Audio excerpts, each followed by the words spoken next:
world has been celebrating Global Entrepreneurship Week, which runs from the 18th to the 24th of November under the theme Entrepreneurship is for everyone.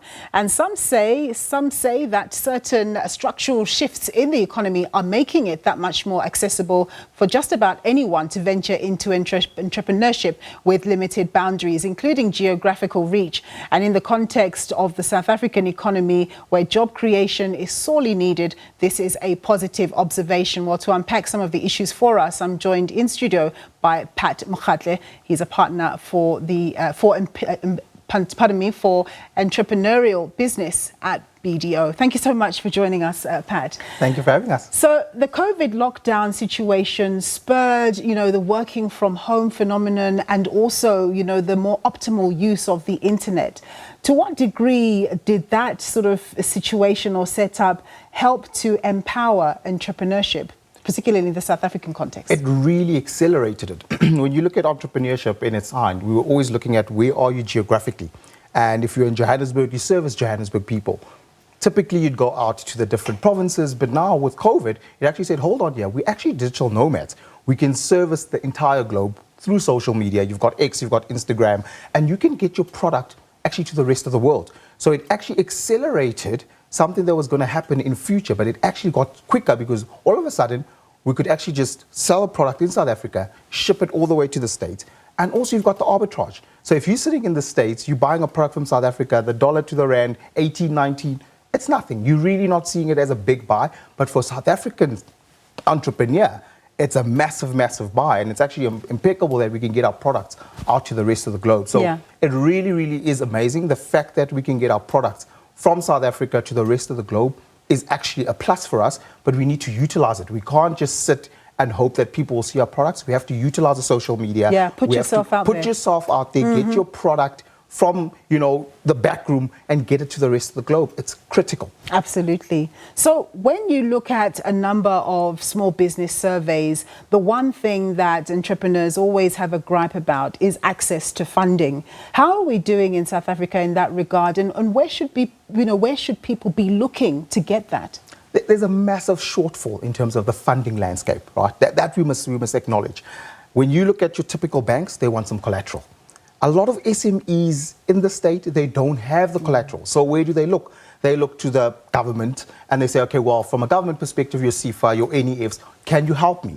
But if your compliance is not in place, if your governance is not in place, if your financials are not in place, you're not going to get the funding. So it's almost a balancing scale to say, yes, there's the funding that government can give, but do you even qualify for the funding?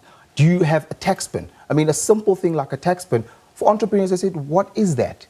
Are you tax compliant? So government's not going to give you money if, for example, you're not tax compliant. Or you look towards your short-term funders, where you're looking at working capital, your PO funding.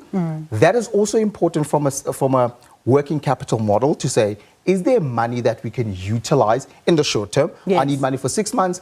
If you've got cash, everyone used to use the saying, cash is king, the cliche. Cash is actually oxygen in your business. As an entrepreneur, as an SME, you need cash because that's how your business rolls.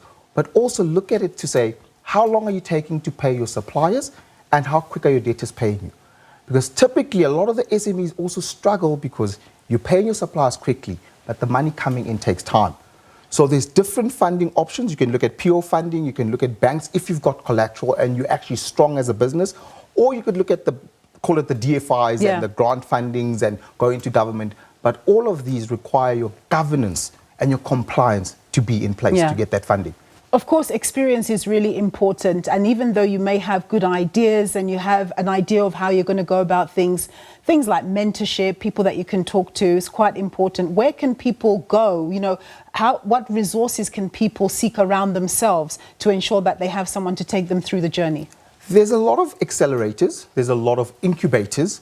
There's a lot of people also on social media, serial entrepreneurs, and reaching out to a serial entrepreneur and say, look, I've seen what you've built. This is what I'm doing. It's not just an idea. I am in phase where I'm looking to scale. There's companies like BDO where you can contact us and say, this is where I am in my journey. How can you guys come on board and assist? Because we'll take away all that burden. All the burden in terms of the back office, the compliance, SARS, your VAT, we'll deal with it. You don't have to worry about it. Yes. You run your business and let us worry about the compliance.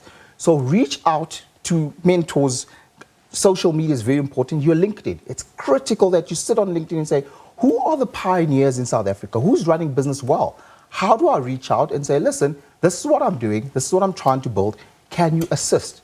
And, reaching out is free. Yes. So when it comes to ideation, thinking of ideas of how you can, have a business, do a business, how important is it for somebody to factor in their local community? Because that's like a ready-made market that's there for you to tap on. What sort of things can you think about?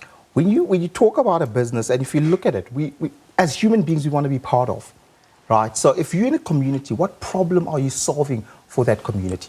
It's great to have ideas. I think South Africans have the plethora of ideas, but the execution of those ideas is where it gets important. So in your community, what problem are you solving? How are you solving the problem for that community?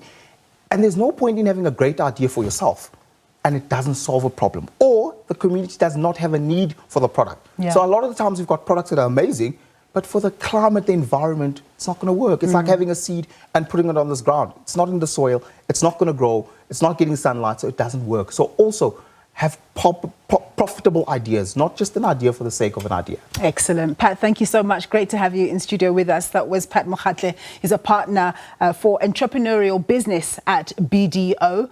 And as Diabo always says, do remember to support local businesses and keep those rands and cents circulating in your local community.